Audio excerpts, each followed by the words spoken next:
Very good morning, everyone. Welcome back. I have to say that because the recording began. They need to know that it's the morning of posterity. So, welcome to the second and much more busy day of our Provincial Convention. This day has the pointy bits, the business, and as we know, that's why we're actually here. It's all well and good to have the lovely surrounds and the delicious food, but we could do that at home. We're here for business. So, first things first, I should let you know that we received 4 nominations to Provincial Council before the commencement of the convention. What that means under the current directory is that nominations closed at the start of the convention. No further nominations could be accepted. Some of us forgot that and still asked for nominations, but no one made any, so it doesn't matter. What that means is that the 4 existing councillors have been returned to another term. Right. So that's myself, Stephen, Maria, and Peter. Oh, in fact, because you don't have to do the work. We had a brief discussion last night at breakfast when we considered the results, and we've also decided to remain in the same functions. So Stephen will continue as our 4th councillor, Maria as secretary, Peter as treasurer, and myself as president. I warn you now, both the current and the next directory maintain a limit of 2 consecutive terms. Only the provincial can dispense that, and the councillor can always refuse it. Which means that after this term, some 4 other people will have to do these jobs. Okay, so that's the matter of the election sorted. It's a neat one. I've mentioned just now a new directory. This is something that we've been talking about since at least the last convention. We have worked very hard over the last 3 years to prepare a revision of the directory.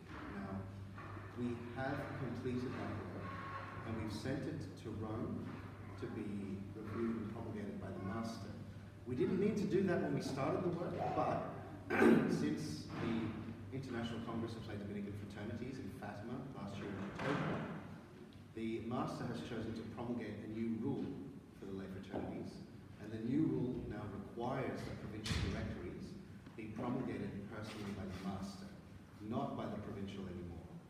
There's reasons for that, we'll get into it shortly, but because of that, the new directory has not yet been promulgated. That threw a spanner in our plans. We were hoping to have it promulgated by the convention so that we could run the convention according to the rules of the new directory. Hasn't happened yet, we've had a new master elected, it's going to take time. So we're sort of in a hybrid position. A transition period, I suppose you could say. We have chosen not to produce drafts of the directory for you because the master has the prerogative to promulgate whatever he wants, which means that what we sent to him is not guaranteed to be what he promulgates. He could change any or all of it, and so there's not much point going line by line through what we've sent without the knowledge that that's what's going to take effect. We're pretty confident. We've worked very closely not only with the existing texts, but also in comparison with the other existing directories and provinces around the world, as well as the input of the previous Promoter General lay Dominicans, Father Rui, who some of you met when he visited Australia last. We're pretty confident it will all work, but we don't have it as a guarantee. So that's an update on the election, the state of the council, and on the directory. Now, we anticipate questions, but most of the questions prior to this point have come from people who chose not to attend the convention. So we're not going to second guess or anticipate them. We'll allow them to see this recording and then send through their questions and we'll address them that way. Does anyone have any questions about what I've discussed now? Okay? No questions about the election, about the directory or anything like that? Great, that makes it easy. Sorry, what was that? If that's why the master wants it, that's it. We do it. Yeah, well, we were very clearly instructed in Fátima that well, first of all, We were mandated to review the directory in Buenos Aires, 2007, at the last international conference. Yes, And that's why we began the work. Yeah. And then when we got to Fátima, we found out that no province had reviewed their directory, or in some cases some had, and they had actually been promulgated by their prior provincial, and then got to Rome, and Rome went, no, you can't do that. Some of these provisions are contrary to the rule. And so that's why the master chose in the new rule that he would reserve the right to promulgate directories to himself. Please. Actually, just one point of interest about the rule. The changes aren't big. They're mainly to do with the procedures for elections and those other matters. But when I last looked about 10 days ago, there wasn't an English It's all right, Eleanor, she's just around the corner. It's okay, she's watching. Sorry. I don't need to look. So, question on that, is it the rule that's changed? The rule Or has only changed. the things which Dominicans can change on their own without it going to the Vatican? No, that's Okay, so let's clarify that point, because Because there'll be a Master lot of... Carlos was very emphatic at Buenos Aires, don't touch the rule. He was, and then his successor went, I'm changing the rule. But that's okay, so let me clarify, because this video will be going out to all of the chapters as well. There are two main instruments of authority, documents of authority, for the lay fraternities of St. Dominic. That's the formal name currently for the lay Dominicans around the world. The first is the Rule of the Lay Fraternities of St. Dominic. That, you could say, is comparable for us to the Rule of St. Augustine and the constitutions of the Friars Preachers, all right? So the Friars have their ruling constitutions, and that governs the order as a whole. Specifically the Friars, but also all who fall under their jurisdiction, including us. We have nothing to do with how that works. That's up to the Friars. We have the Rule of the Lay Fraternities, and that is binding on every lay Dominican around the world. That has just changed. And the reason that changed was, one, because all of the acts of the previous international conferences were lost. And when we found that out in Fátima, in the Commission on Governance, we immediately sent an email to June Ross asking if she had copies. Well, she unfortunately had... what happened was, I sent June an email in the conference saying, hey, have you got a copy of what happened in Montreal? And she said, it's on my computer, but I can't get it to work. So unfortunately what's happened is that the copies that June had were locked up in a broken computer and she couldn't access it. And she's in Perth, so we couldn't just fly over there from Fátima and fix it. We have copies of things, but not the definitive documents. The definitive documents were actually lost. I don't think there ever was. All we ever saw, which was called the Act, were the propositions. Well, yeah, there you go, and that's what I'm saying. It was never the decisions of. Exactly. So it's the responsibility of the Curia of the Order at Santa Sabina to maintain those records. And for some reason, over the preceding 12 years, they were lost.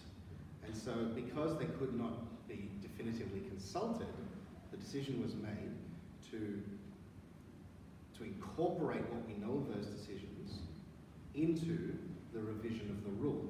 We also had to revise the rule because it was realized over time, but especially at the Congress itself, that the rule itself had provisions for the election of a provincial superior and a local superior, which actually contradict the tradition of the order. So as I'm sure everyone in here is aware, the tradition of the order is that superiors within the Dominican order are always personally and directly elected. They are supposed to have personal relationship with those under their authority, much like St. Dominic had with his friars. And the successors of St. Dominic have always had the tradition as master of traveling to every province in the world, and as much as possible, taking the hands of each friar into his own. Okay? That's one of the reasons why our previous council and our council that just ended its term made a choice to conduct visitations.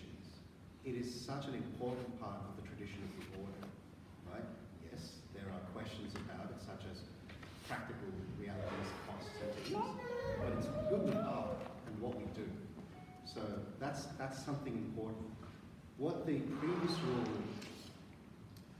one of the problems in the previous rule was that it didn't clearly state that the president of a province or of a provincial council is elected personally and separately from the rest of the council. So the way that elections for the provincial superior were conducted actually differed radically from the tradition of the order, historically, as well as from the actual ongoing practice of the other, I suppose you could say, parts of the Dominican family. And it was made very clear to us that the will of the master was that this be harmonized. The only way to do that was to revise the rule. And that brings us to the distinction between the authorities in Rome. So, the curia of the order are based at our mother church in Santa Sabina in Rome. That's where the master and his curia operate. That's not the same as the Roman curia, which is the Pope and his staff. Okay? So, for a revision of the rule, that first has to go to the curia of the order, to the master, and then to the Roman curia for approval by, what was it, the Congregation for Religious? No, was this? Oh yeah, it is. Yeah. Yeah, because we fall under the order under the Congregation for Religious. Yeah. So that's where Rome, when we think of Rome as the Vatican, has to actually give approval. That happened in record time. So the Congress ended in October, and the new rule was promulgated earlier this year. It took effect in May. Oh, sorry, it was promulgated in December. The acts of the Congress Okay. came out in December. But the new rule was promulgated in April. It took effect in May. Yeah. Now, if anyone has ever read anything about how things work in Rome, and I don't mean in the church, I mean in the city, anything within 6 months, that's like 60-second turnaround in the real world, right? When we think of a BPay payment taking 3 business days, you go, why does it take so long? I can transfer $50 to Stephen and it gets there in 30 seconds. That is the kind of turnaround we're looking at for less than 6 months, all right? So the rule was promulgated in record time, and that meant that, it took us by surprise actually, because they said in Fátima, oh, you know, it will take some time, we have to send it to Rome, and we have to send it to the Vatican Curia, and they will review, and they will approve, and then they give back to us.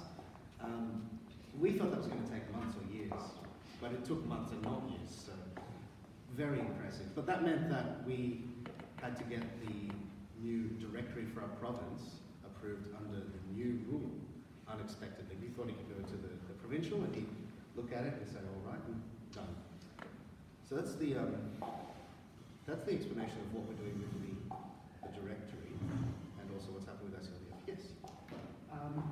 Is the new rule available to us? Has it already been? Yes. So the question for those who couldn't hear, like the internet, is the new rule available to us? Yes. That was promulgated online. Now, the fraternities have a website hosted by the General Curia. It's fraternities.op.org. And Okay, this is fraternitiesop.org. oh yeah, that one. All right, fraternities.op.org. If they don't do a redirect, they'll wonder why. The new rule, there was a copy of the new rule signed and sealed by the master, placed online for everyone to see. As you can imagine, the definitive version is Latin, which shouldn't be a problem for us. But if anyone has trouble with Latin, I'm not sure that, I don't think they've released an official translation yet. So just contact someone who speaks Latin and he'll help you. Yeah, there's no English translation at the moment, I believe. Which is why, another thing, we've had to make sure that our proposed directory is in conformity with the new rule. Of course, the directory is written in English because none of us are good enough at Latin to compose in Latin. But we've still had to, I suppose you could say, keep a Latin mind. So we've had to write the provisions of the directory in a way that conforms with the Latin text of the new rule and what we believe its intended meaning is. Fortunately, 2 of our provincial councillors attended the Congress, which decided the changes which caused the rule to be revised in the first place. So we are very, very familiar with the intention behind those changes. We were there. I think, does that answer the question? Yes, so it's not the new rule's not available to English-speaking members at this point. It's not available to people who are not comfortable with Latin, which means not just English speakers, but anyone. On the other hand, there should always be someone in any diocese who's sufficiently competent in Latin to assist.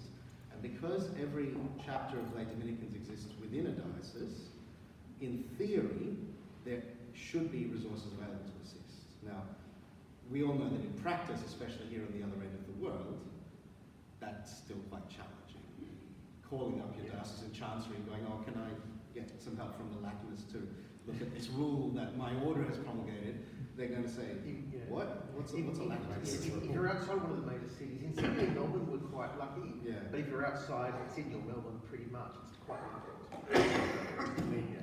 I might just, as a comment, there are only 2 clauses that were amended, so it's the rest of it will stay the same. So, Yeah. Yeah, it wasn't a major revision of the rule. It didn't, throw out anything that we were used to, except for the provision around elections, which it was designed to do. But in any existing translations you have, aside from those 1 or 2 clauses, which should be quite obvious when you see them, they pretty much stay the same. Okay, so any other questions before we move on to... In that case, can the council get a translation of those 2 clauses and insert? We don't have the authority to give a translation proper. We can always give a guideline. Yeah, that's what I We'll give a guide. But only the the Curia have the authority to release a That's translation. the official version. That can take years. Oh, it will. That will take years. If they bother, they might not bother. We can probably ask one of the friars to help us with that. But we can probably put together some kind of draft. Yeah. Some of you saw during the visitations. During the visitations that I conducted, some chapters would have seen a document I prepared where I basically consolidated the existing governance documents at the time with facing Latin and English. And I did that with the documents that were available. So we can look at revising that and inserting translations of the new clauses, as long as, clearly marking that this is just indicative rather than definitive. And we can work on that. That's not difficult. I'll promulgate that. Propagate rather, not promulgate. That's not the right word. I'll look at propagating that. That would be, I'll just send it out electronically. That shouldn't be a challenge. The reality is the big change is just before we would elect a council, and then a council would elect from its numbers a president, which is completely contrary to the history of the order. What we now do is we elect a president and then councillors, and either the president selects the councillors, or if the province elects the councillors, then the president designates their functions. But it changes quite significantly the relationship between the members of the province as the ordinary Dominicans and their provincial superior. So that's the big change. All the other stuff is... And it also changes the relationship between the president and the council. It does. Yeah. It makes it clearly, much more clearly in line with the relationship that superiors and councillors have in other parts of the order. Okay, so... only the old one on the website. Yeah. Well, we'll see about that because the website changed too. Yes. The op.org was the old one, and I think people know the history better than I do. We got into difficulties a few years ago with an unauthorised bootleg translation being used. I think it's better to wait for the official one. You're making it sound like someone was in a convention with a camera and camcorder up there. Yes. I think more of a bootleg whiskey still. Oh yes. All right. So let's get more into what actually happened. Okay. So what is ICLDF? Now, is this the bit that I'm doing? You're doing up to there. All right. Well, you can grab a chair if you want. Okay. So first things first. There's this acronym going around, ICLDF, and it's had a lot of conversation. It's by itself very confusing. It's actually used for 2 different but related things. So, to clarify, the dominant use should be for the International Council of Lay Dominican Fraternities, all right?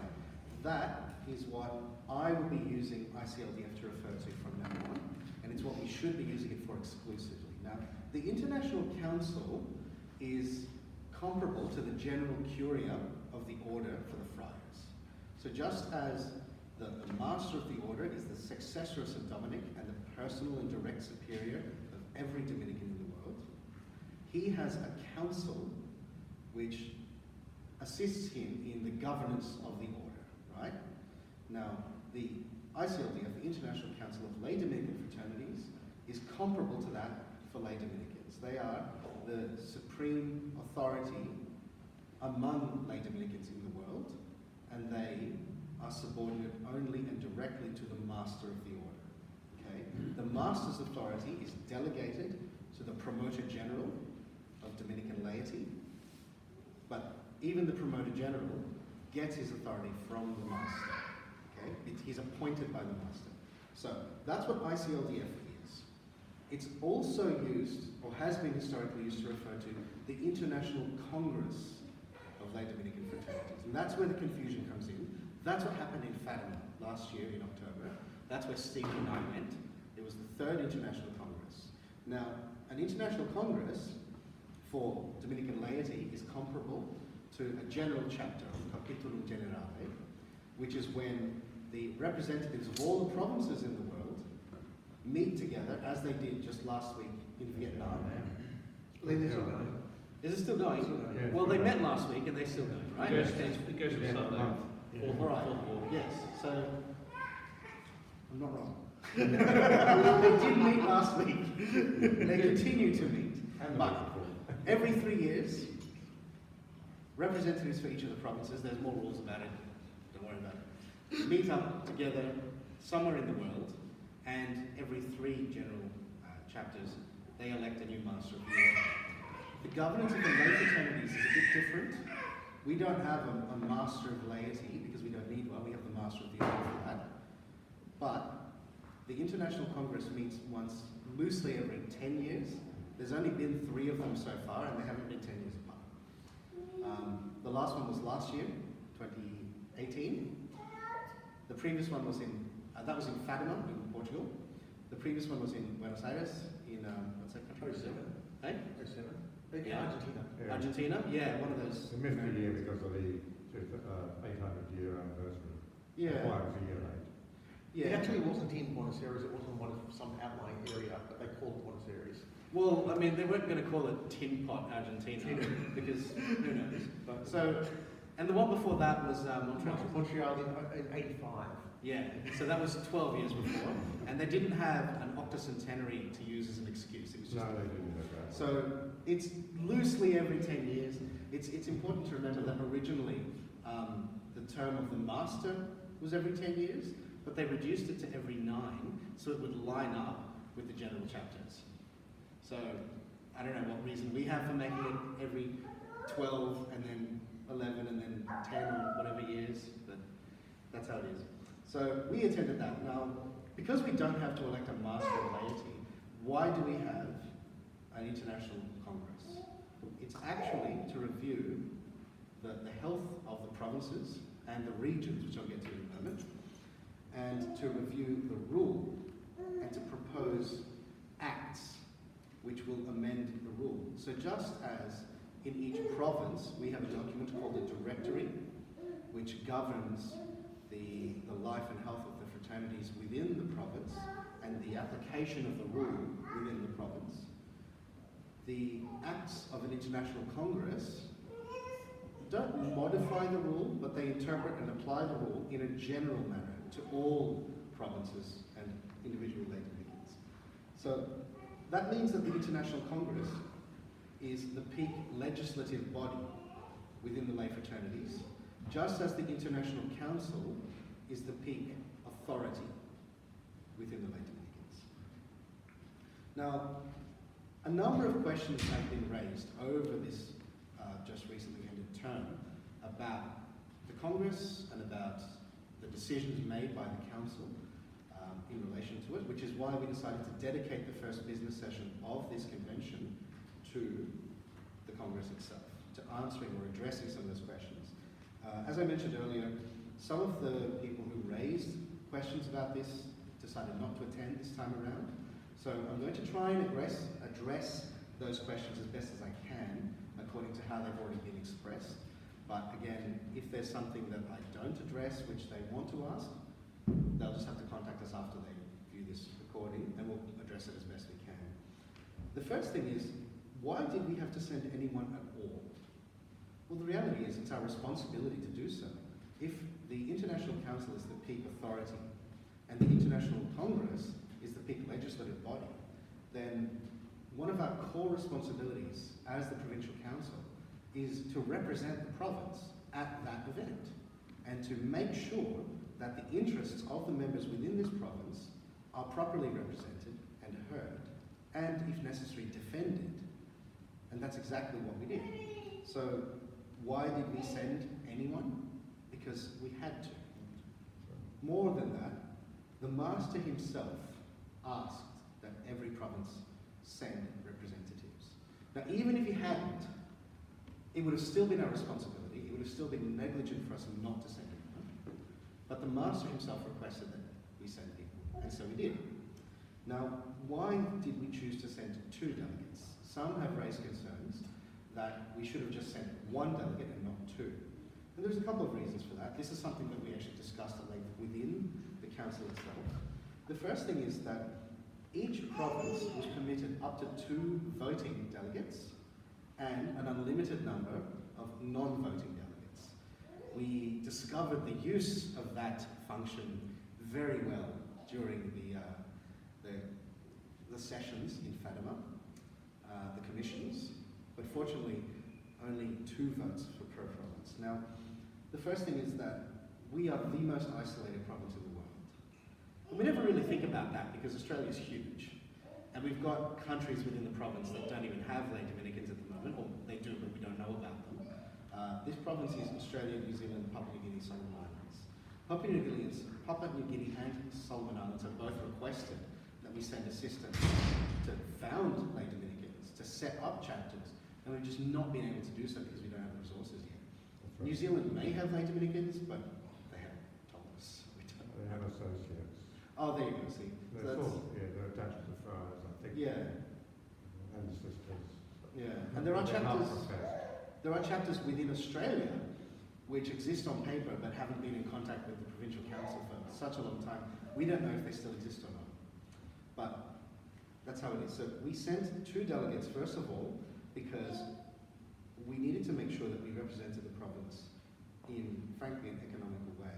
And if we are already the most isolated province in the world, sending only a single delegate is about the least effective way to represent our interests. That halves our voting power in the general sessions. And even with 2 votes, we weren't able to influence much at a vote level. But it was twice the effect we would have had with only 1. I may get into that discussion more over meals or something, but recognizing very quickly when we arrived just how little influence our votes would have, I took a power projection strategy, which is why you may have seen photos of myself and Stephen in big hats. We wanted to make sure that people knew Australia was there, or the province of the Assumption was there, and we wanted to make sure our presence was felt. We also joined the Governance Commission because it was, we believed, clearly the most important of all commissions. That's the one that affects how people apply, interpret, and live the rule. And any changes to the rule, we had a very positive impact there. And the 2 votes that Stephen and I wielded in that commission directly impacted the decisions that were taken to the general plenary sessions. I will talk a little bit about that in a moment. Now, the reality is that if there are 2 votes available, and we're so far away, we just needed to make sure that we had the strongest voice we could. So that's why we made that decision. Some have asked, since we chose to send 2 delegates instead of 1 or none, why didn't Stephen and I pay for ourselves? Now, I see your reactions, but This is being recorded for the sake of everyone who's asked that question or others who may have thought it. And the answer is simple: justice. As this is a core function of our roles as provincial councillors, it's something that only comes up not even once a decade. It is, without question, a considerable expense, but also a considerable investment, because there isn't going to be another one for another decade, which means that the decisions that we contribute to making will have an impact on 10 years or more of lay Dominicans trying to live the county. Now, because it's a core function, one that must be performed, one that would be negligent not to perform, it is totally contrary to justice to expect those office holders who happen to have a term that covers this international congress to foot that considerable expense out of their personal finances. Yes, Stephen and I are both working professionals. We both do happen to work in financial services. People assume that we're millionaires because we wear ties and manage money. That's not true. I manage more money in a day than I will earn in 10,000 years. None of it's mine. It's other people's money. And if I don't wear the uniform, they think I'm irresponsible. Imagine if I showed up to work in a pair of shorts and corks swinging from my hat. They'd think, what do you know about money? So no, it would be contrary to justice to expect an office holder to pay for that out of their own pocket. More importantly, even choosing to do so out of personal generosity sets a tremendously dangerous precedent that successors will be expected to do the same, which unfairly prejudices the province, first of all, against anyone ever wanting to take the office on because of the expense to which people would expect them to foot. And secondly, it would mean that anyone considering the sacrifice of taking on a provincial council role would have to be phenomenally wealthy to even consider the role, and others would think, oh, but can he afford to go? If he can't afford to go, who's going to represent us? What if they change the rule on us? I would like to add that, Yes. first of all, we sent Louise to Fátima, and we only have one delegate there, the president, but we have not been sending anybody to the regional council. You are anticipating some of my future points, aren't you? And we need to pay for that. Yes. Because we've got to assume that the very poorest members of the order can go to these things at the expense of the province. Yes. And the Friars Can you have... repeat that for the recording? Sure. So the point that Martin made was... You're Martin, aren't you? Good, because if I got that wrong, I'd be very embarrassed. Right, the point that he made was, first of all, that we have previously paid for delegates to attend international functions.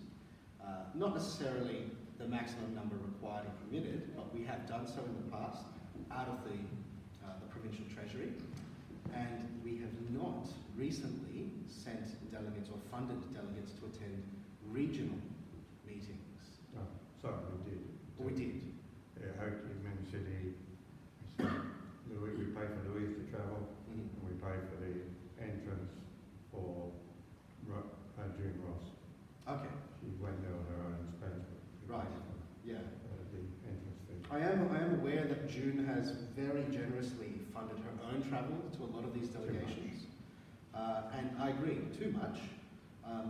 No one attending a delegation on behalf of the province should have to pay to do that, because that's a responsibility. It's not a holiday. Stephen said I should start with this, and I chose not to, but I'll tell you what happened. So first of all, we chose to take an indirect route because it was cheaper. Frankly not cheap enough to justify, but it was cheaper than flying more directly. So we took 3 legs. We flew Sydney to some team called Abu Dhabi, and then from Abu Dhabi to Rome, and then Rome to Madrid. And then from Madrid we made our own way to Fátima. Now, Sydney to Abu Dhabi was glorious. It was an Airbus A380. It was like the most luxurious economy class flight you could have. I actually fit into the seat. At the hips. At the shoulders, not so much, because I was sitting next to Stephen. And Stephen is selfish and didn't want to give me an armrest. But otherwise, it was very pleasant. And that was where the pleasant ended. When we arrived in Abu Dhabi, that was a fascinating desert oasis. I saw the airport mosque, and I asked the lady at the desk next to the mosque, she had one of those things on her face, "Where's the chapel?" "What do you mean chapel?" "Well, you've got the Islamic prayer room. Where's the Christian prayer room?"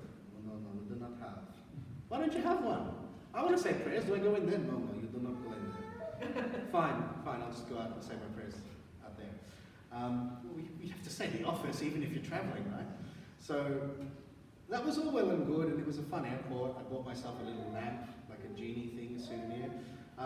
Then we got onto another plane. I think it was a Boeing 777. That's right. It was like going from an airplane to a bus. And it was not nearly as comfortable, but it was fine. It was good enough. Then we got to Rome.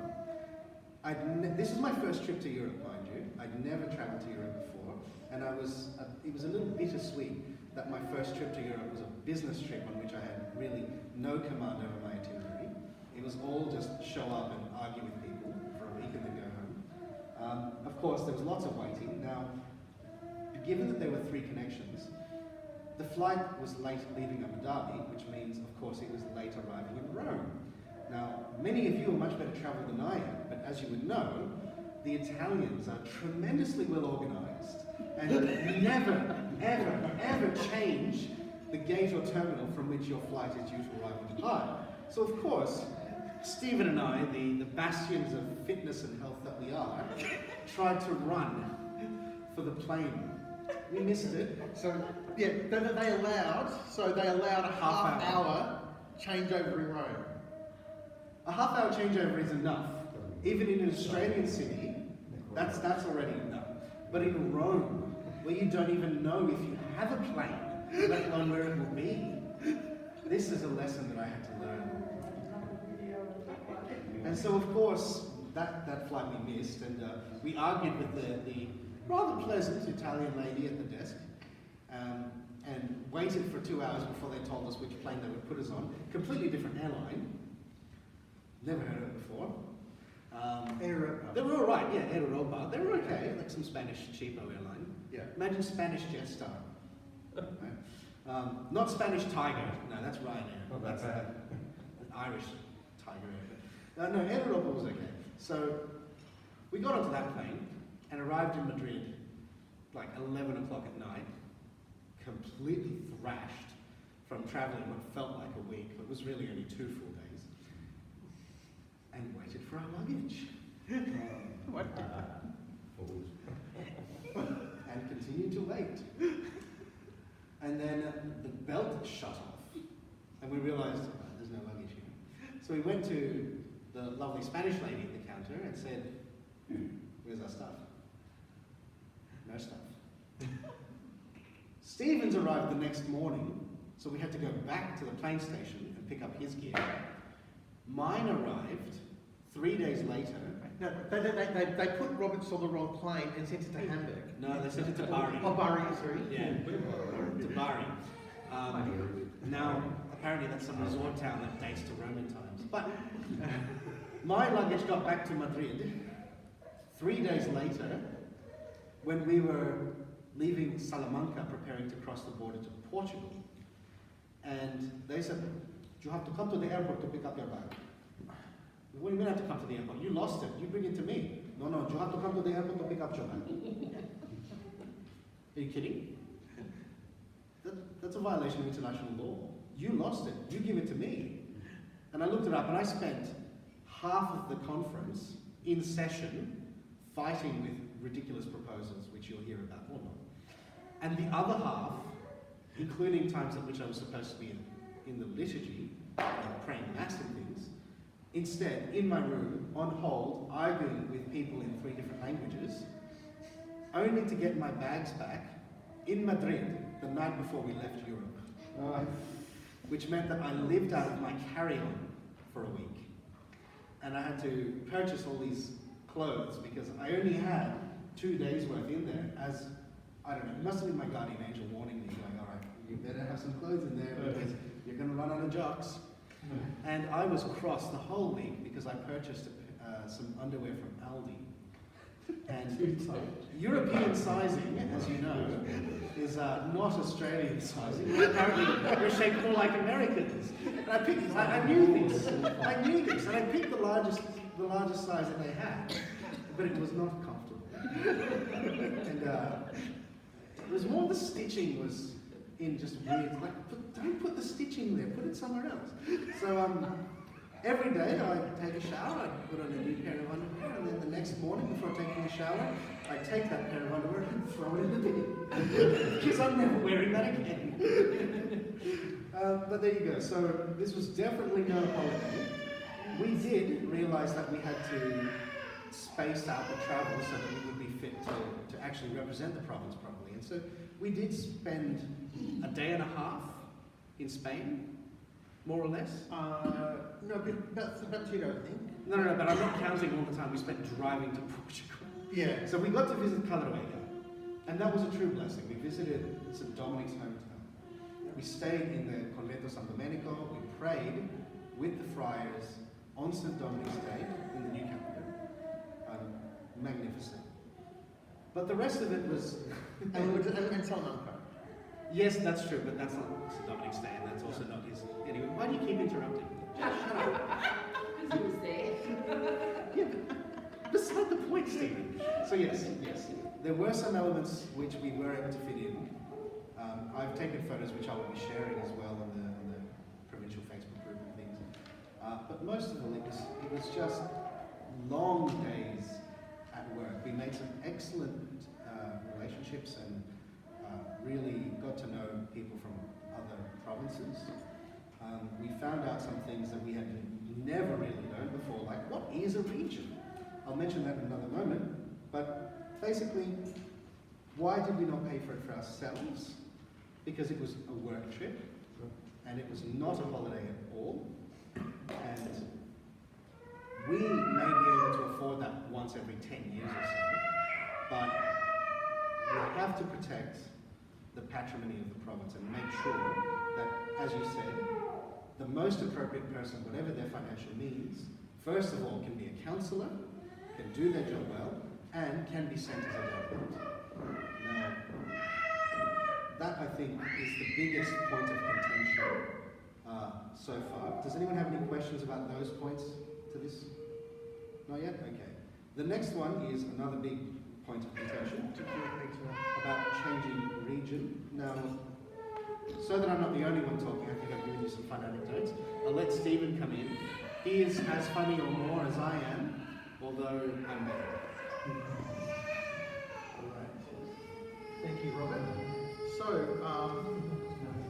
when we got back, of course, it seems that there was quite a bit of controversy about certain discussions that were taken at the council, specifically involving our province. Namely, what region do we belong to? So first of all, just to clarify, this is the following quote that came from the Acts of the Congress. So in the commission section, Article 4, that the province of the Assumption, Australasia, be transferred from the Asia Pacific region to the North America region. So first of all, just to address that, it seems that there has been some confusion from various quarters about what was actually approved in the Acts. This article was promulgated by the former master, Father Bruno, on the 22nd of December 2018, and it is written in the promulgated Act of Congress. So if you've got a soft copy or hard copy of the promulgated Acts, you will find it on page 58. Okay, so just to confirm that that was actually promulgated. Okay. So the next big question that we're asked is, why are we abandoning Asia Pacific? Okay.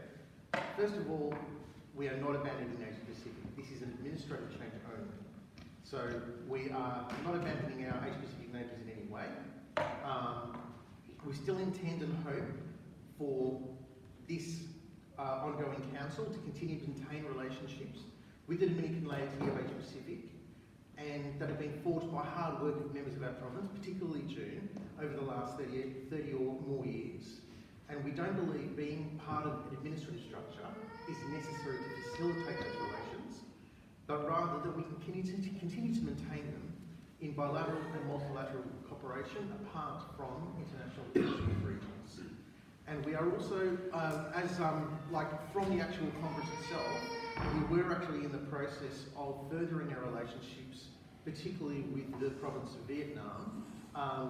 We were attempting to set up a way of obtaining holy wood from that province. Apparently, quite a number of lay Dominicans in the Vietnam provinces is involved in the production of holy goods. And we thought, rather than buying our holy goods from some manufacturer in China or something, that we'll source them from actual lay Dominicans in Vietnam. So that's one of the things that we have actually been looking into. So to set you straight on that, we are not abandoning Asia Pacific. Okay. How and why did this decision come about? Okay.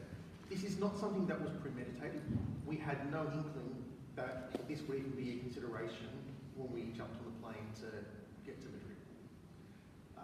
It flowed from the discussions that happened in the Governance Commission pertaining to the relationships between the provinces and the regions.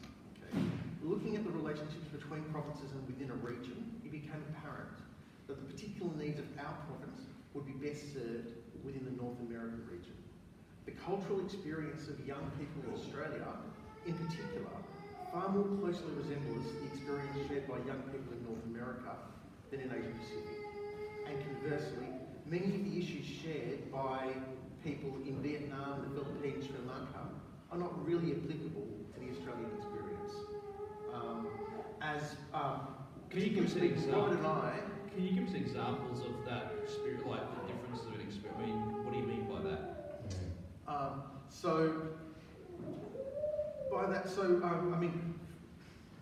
I guess Australia and North America are very similar in that we are both English-speaking countries that were part of the Anglosphere. So we have very similar cultures, we have very similar pop culture, we have very similar influence on the way that young people are influenced. In particular, in my own reflection, I would say that one of the big key issues is really the effect that Western secularism has on the way that our cultures develop. And that affects us in a very particular way that is not really experienced by the rest of the Asia Pacific region. Okay. Would you say in those other countries? I mean, like, was it Vietnam? And so, like, for example, if you look at, say, Vietnam and the Philippines and people still grow up in a kind of the people who are Catholic, young people still grow up in a kind of a Catholic culture. Yeah, people there, they sort of, like, Vietnam, for example, has a very, very strong Catholic culture. Yeah. Young people grow up there, they get that handed on. Whereas in Australia, there's a great discontinuity between generations in Australia. Young people growing up often don't have very little understanding of the culture that they're being raised in. Most of them have more exposure to secular culture than to Catholic culture. Even the ones that go to Catholic school often have more exposure to secular culture than to Catholic culture. And that's a very similar experience that is the case in North America. And so for that reason, culturally our youth are far more similar to North American youth than they are to Vietnamese or Filipino or Sri Lankan or anything like that. I was going to say specifically, Robert and I, who both have Asia Pacific backgrounds, where I grew up and also where Robert grew up, we had very, very strong Asia Pacific type influences in our own upbringing. And comparing my own upbringing to that of my peers, it was starkly different. So speaking from my own experience, the experience of young people in Australia is starkly different to what the rest of the Asia Pacific region is. But like I said, conversely, it is very similar to North America in many, many ways. We are different to North America in a lot of ways too, but comparing it to the rest of Asia Pacific, we are much more similar to them. May I jump in also to come around? One element that also particularly addresses Father's question, the question being, what kind of differences are there between us and the rest of the Asia Pacific, which are flagged are these similarities with the Northern American provinces in their region. It came up while we were in the Governance Commission specifically. So I mentioned before, Stephen and I both chose to enter the Governance Commission because we wanted to be sure that we had maximum impact and that we were influencing any proposals to change the general declarations and even the rule. And there were others there who were from the North American region, but also some from South America, because they have more than one region, I think. No, they're all. They're all one region. They're just half the room is Latin America. Latin America. And also from Europe. And the only other lay representatives from Asia Pacific were the two delegates from Vietnam. We worked very closely with the delegates from Vietnam. We immediately identified one another and befriended them and have maintained a good relationship. But we found that when we were actually trying to work through the proposals of the Governance Commission, it was the North American representatives who were able to work closely with us and to really understand, for instance, the objections we raised to some of the proposals. That will come up, I think, in later discussion, what actual proposals we worked on. But when we were talking to them, for instance, they had a much keener understanding of effectively the culture war that's going on in the West. The complete dismantling of even the idea of cultural Christianity in public institutions and the formation of young people. Whereas the Vietnamese delegates and the Latin American delegates, the Vietnamese didn't, but the Latin American delegates almost scoffed at the idea that this was happening and that it was a problem.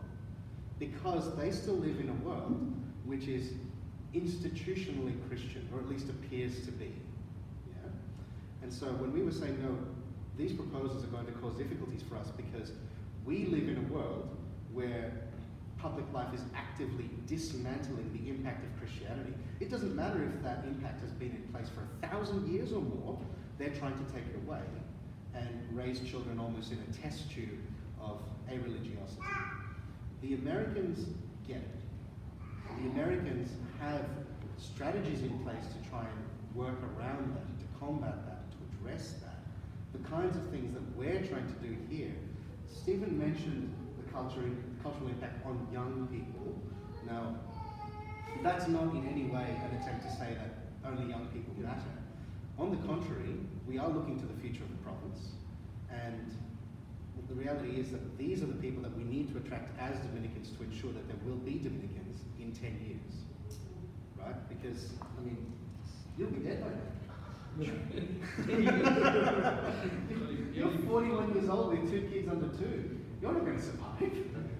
And I expect to be put up against the wall and shot. So, you know, we need to make sure that we're looking long term.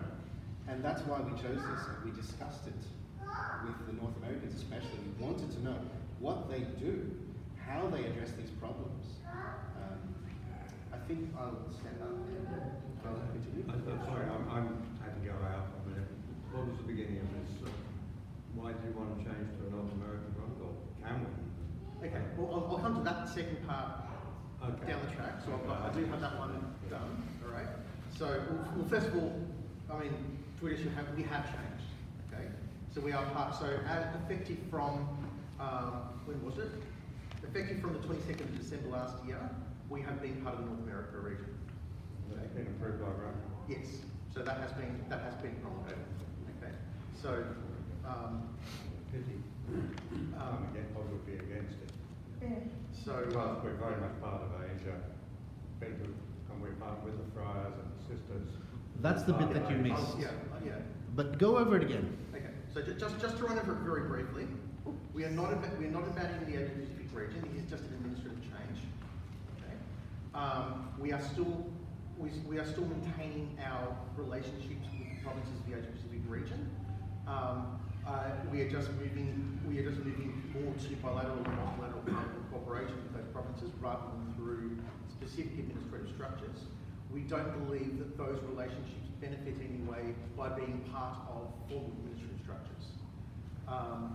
And we are also in the process of furthering our relationship with the province of Vietnam by setting up a program of obtaining the Holy Woods for this province through Vietnam, rather than through some sweatshop in China or something. Okay, so we are not separating ourselves from Asia Pacific. Okay, all we're doing, this is primarily an administrative change, and as was also said, the motivation to do this stems largely that Australia has a very specific cultural experience that more closely resembles North America than it does the rest of the Asia Pacific region, and the types of issues and the types of pastoral issues specifically that we face will work better with collaboration with North America than with the rest of the Asia Pacific region. Go ahead. Do you I've forgotten if we wrote it in, but do you have a mention of an explanation of what regions are? Yes, that's right. Have you actually got that written in, or do you want me to come in? globally. I have, okay, We've got a map of it. yeah, We've got a map of all the regions. yeah. So I mean, there were 5 regions: Europe, North America, Latin America, Asia. Sorry, what's the Asia Pacific. Africa, Yeah, and Asia Asia Pacific. Asia Pacific. Okay. So What there are the five- countries of Asia Pacific that belong to Asia Pacific? So Everything that's not those other India, countries. Sri Everything Lanka? except Yeah, so India, Sri Lanka, Vietnam, Philippines, and I think there are Dominican There are. princes and The some. poorer They're countries, cluster. they are all poor countries.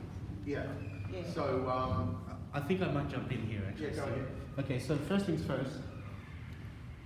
They're not, the regions, one thing that hasn't been mentioned, one thing that we didn't really understand until we joined the Governance Commission, and most of the other delegates at the International Congress didn't know or understand. The regions are not authoritative structures, okay?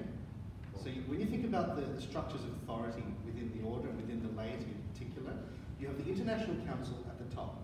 They have jurisdiction over the whole world. Then you have the provinces who, like the prior provincial over the friars, the provincial councils have authority over all chapters within their provinces. At the local level, you have your chapters, and your chapter council has local authority. What is a region? It is not an authoritative body. It does not make binding decisions. It is a collaborative body.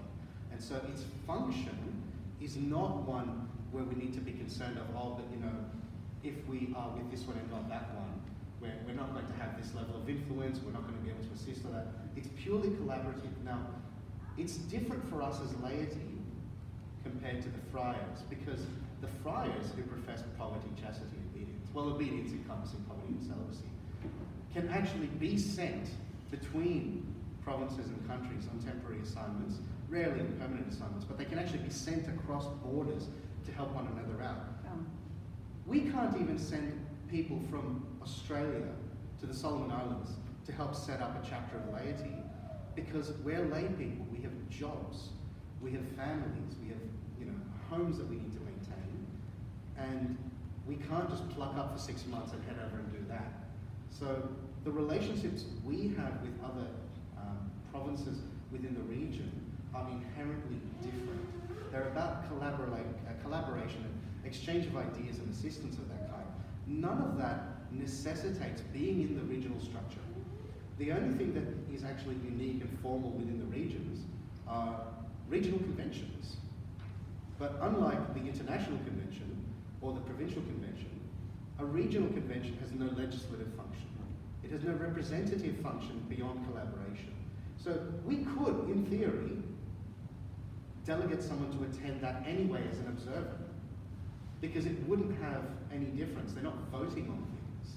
They might vote on resolutions, but they're a bit like UN resolutions, they're all talk, right? That's not to downplay the importance of the regions structurally, but it's to more represent them accurately as non-legislative bodies, non-representative in that sense. Therefore, collaborating with the North Americans allows us to participate in that, I suppose, that community that they have, and take advantage of their much bigger experience, much bigger almost pool of talent and resources in dealing with the problems that we face without sacrificing our ability to assist in Asia Pacific to the level that we may already do. Does that answer that question well, or does that raise more questions? Yeah, but there is I mean, the region, our region has benefited from certainly of June Ross helping in East Timor, myself being in Myanmar, help there, and they do see us as able to provide leadership, as we are. Solomon and I have been asking for years, but we don't have the money. Well, that's part of our own problem. Actually, the Solomon Island situation is, it's really up to the friars and the sisters as well to start something. There is a promoter in the Solomon Islands for the Dominican laity. I'm not sure what he does or what's going on there, but the friars have to motivate that too. They have to, animate their own people there and attract them to and talk about the lay vocation.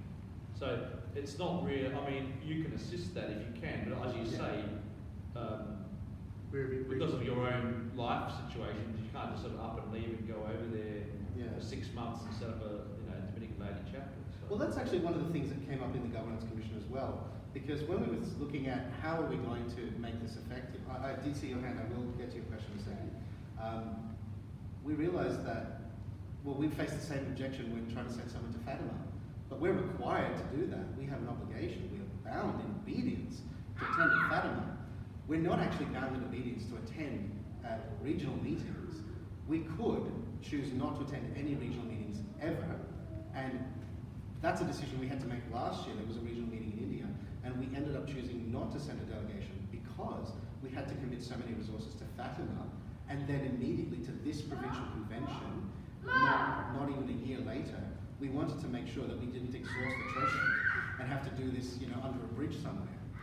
So we actually raised the proposal that attendance at regional events be opened up to digital attendance. And that's the plan that we've already formulated with North America.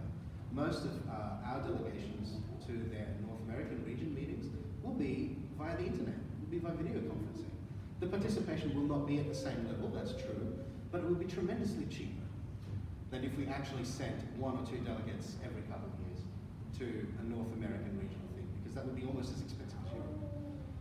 You got a question? Would it be possible for the new council to give consideration to retaining, obviously, the fact that we're in the region of North America, but also to be part of the region of Asia Pacific? I mean, why couldn't we be in 2 regions? I'll come to that in a minute. Actually, that's One thing to remember is that we are ultimately subject to the prior provincial. So, although we operate and govern ourselves more or less independently, and we do operate rather independently by world standards as well. The prior provincial is quite hands-off with the laity in this province. He trusts us a great deal to manage our own affairs. In other provinces, it's not quite that.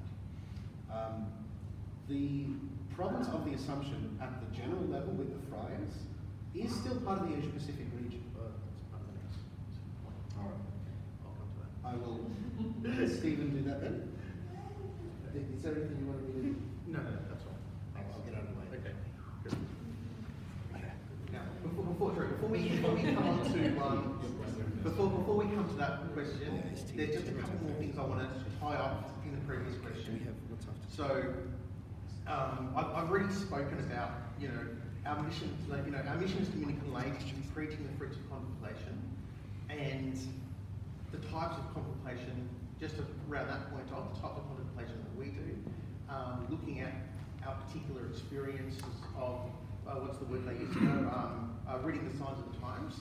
The signs of our times are very, very, very closely resemble what's happening in North America at the moment, and therefore the fruits of our contemplation are going to benefit a lot by collaboration with North America. And in particular, one of the key areas that arose from the conference was the creation of new formation programs. Now, as you may or may not be aware, Buenos Aires mandated that every province create a new formation program. Do you know how many provinces actually, in the last 11 years, have created a new formation program? I do. 0. Okay? So, that project was deemed a failure. So what's happened in Fátima, it was decided that the creation of an information program would be put on the International Council. So the International Council is going to put together like a skeleton formation program. I think they said they were going to try to do that by the end of this year. I don't know if that will happen or not. But apparently by the end of this year, we're supposed to have some kind of skeletal formation program. And then once that skeletal formation program is put together, the regions can then collaborate with provinces within themselves to create formation programs more specific to the needs of the regions. And then if provinces want to take that further, that's up to them. And specifically in the needs of... We have a formation program. We do have a formation program, but it doesn't... it's not up to date, but we have it. Yeah, we do have a formation program, but Buenos Aires specifically mentioned specific points that the formation program needed to cover off, and that's what hasn't been done. Okay, so well, I think most provinces did have formation programs of some sort dating back a while too, but in regards to meeting the requirements of Buenos Aires, no province has actually done that yet. Okay, so... And remember, those are the acts of a General Congress. So those are binding on all lay Dominicans under obedience, and every province in the world failed to obey. So we all had to hang our heads in shame at Fátima. They didn't tell us hang your head in shame, but we did, because you know that's why this happened. But doesn't St. Joseph's province have a formation program? But that's the problem. The mandate was for specific topics to be formulated, in addition to whatever formation programs provinces already had. We all already had formation programs, but we hadn't formulated the materials for those particular topics. None of us in the whole world, in 10 years. I agree. We had too many homes out of our directory. We have fixed it. Yeah. Don't forget. Well, that's yet to be seen. Hopefully we'll find out in the next couple of months about that. Yes. But anyway, in regards to formation programs, of course, cooperating with North America is I believe, going to be much more fruitful. Once the skeletal formation program is released, hopefully this year, cooperation with North America is going to be much more fruitful in producing a formation program that meets the needs of our province, specifically than, or else the rest of the Asia Pacific region, they have the types of issues that they're going to be dealing with and they're going to need to address in their formation program are going to be quite different to us. So, to say nothing of the sheer difference in language. Yeah. We will have to keep our language fairly simple so it can be read in Papua New Guinea and Solomon Islands. Yes. Well, yeah. So. Yeah, but I mean, we're still using English. Yes. But they're not doing that in Vietnam and the Philippines. No, of course not. Yeah, and that's one of the big considerations that we had with North America when collaborating with them. So,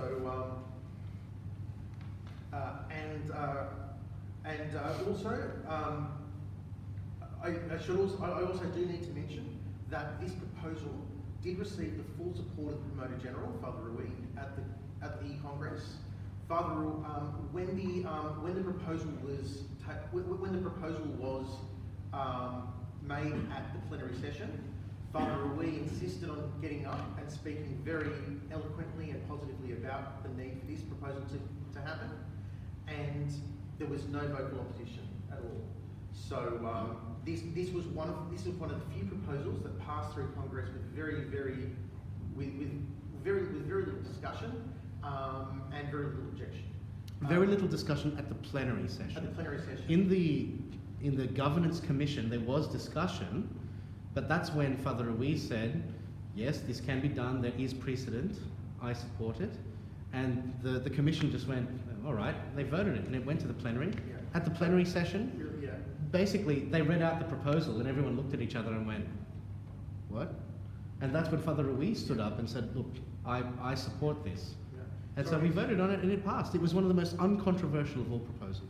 So like the next question I'm going to address was really the only question that came up at Congress. And that is, can the lay Dominicans belong to a different region to the Friars? The answer is yes. So that's the only question that actually was raised at Congress. And Father Rui clearly answered, yes it can. There is no impediment for the Dominican laity of a particular province to belong to a different region to the fries of the same province. And he also mentioned a precedent of which he had personally overseen. Yeah. I forget which one it was. I can't remember which one it was. We've got to hurry to tea. Yeah, right. I've only got a couple points to wind up. So what this means in practice now is that we as the Dominican laity are part of the North American province administratively, whereas the friars are part of the Asia Pacific region. And so what this means now is that as the province of the Assumption, our province now straddles two regions. So the laity in North America, the friars in Asia Pacific, so our province is actually in a very unique position in straddling two regions. And what kind of opportunities this may bring up in the future, we are yet to explore, but hopefully we may be able to see some opportunities for this going forward.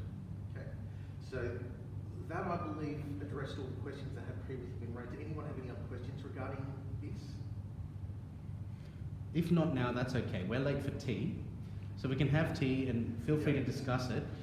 The next session will be business.